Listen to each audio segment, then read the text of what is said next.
Sinem'in mutfağına hoş geldiniz. Bugün sizlerle Ramazan ayının vazgeçilmezi olan pastane pidesi tarifimi paylaşmak istiyorum. Yumuşacık nefis pideler oldu. Mutlaka denemelisiniz. Harika bir tarif bu. Tam pastane pidesi tarifi. Yoğurma kabıma 1 su bardağı süt, 1 su bardağı su, yarım çay bardağı sıvı yağ, 3 tatlı kaşığı toz şeker, 1 paket instant maya, 1 tatlı kaşığı tuz ekledim. Biraz un ekliyorum üzerine. Hamurumu yoğurmaya başlıyorum. Unumu azar azar ilave ederek hamurumu yoğurdum. Toplamda 5 su bardağı un kullandım. Hamurumun kıvamı bu şekilde olacak. Hamurunuzu güzelce yoğurun. Üzerini kapatıp mayalanmaya bırakıyorum. 1 saat beklettim. Hamurum çok güzel bir şekilde kabarmış. Bakın çok güzel bir hamur oldu. Hamurumun havasını şöyle bir alıyorum. Masamın üzerine un serptim. Hamurumu masanın üzerine aldım. Şöyle bir toparlıyorum.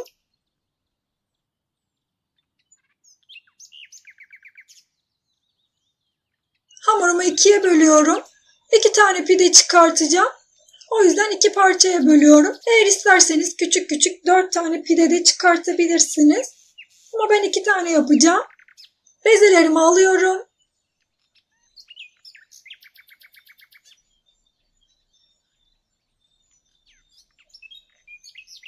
Bezelerimi aldım. Elimle açıyorum.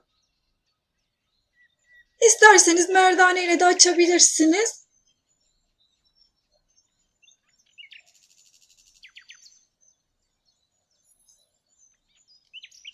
Çok ince olmayacak şekilde hamurumu açıyorum. Yuvarlak pideler yapacağım. O yüzden yuvarlak şekil veriyorum. Yağlı kağıt serilmiş fırın tepsisine aldım. Fırın tepsisinde de şeklini bir düzeltiyorum, böyle yuvarlak şeklini veriyorum.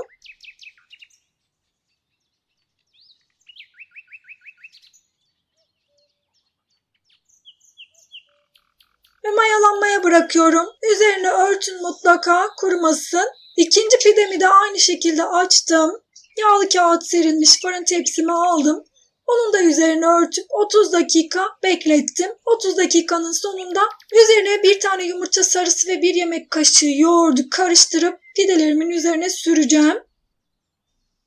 Bu pidelerimizin böyle nar gibi kızarmasını sağlayacak. Çok güzel kızarıyor bu şekilde.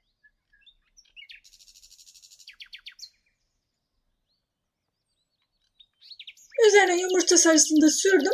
Şimdi diğer pideme de süreceğim.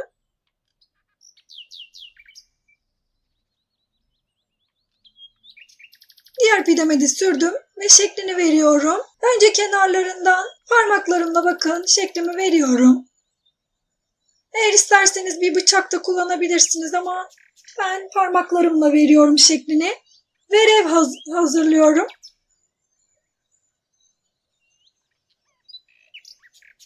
Aynı şekilde diğer pidemin de şeklini veriyorum.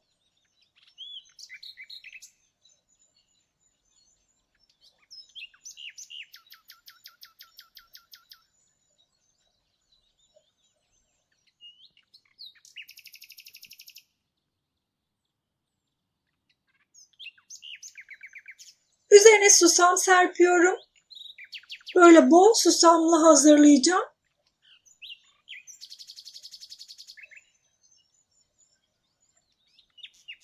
Üzerine çörek otu da serptim.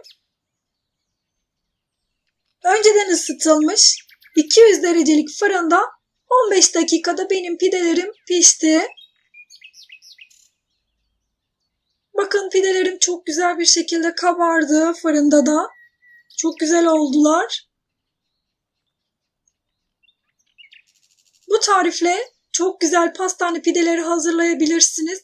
Tam pastane pidesi oluyor. Bakın çok güzel bir şekilde kızardı ikisi de. Yumuşacık oldular. Çok güzel bir şekilde kızardı.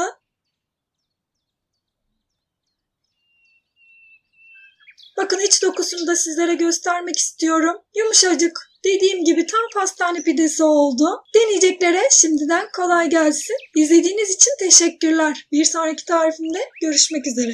Hoşça kalın.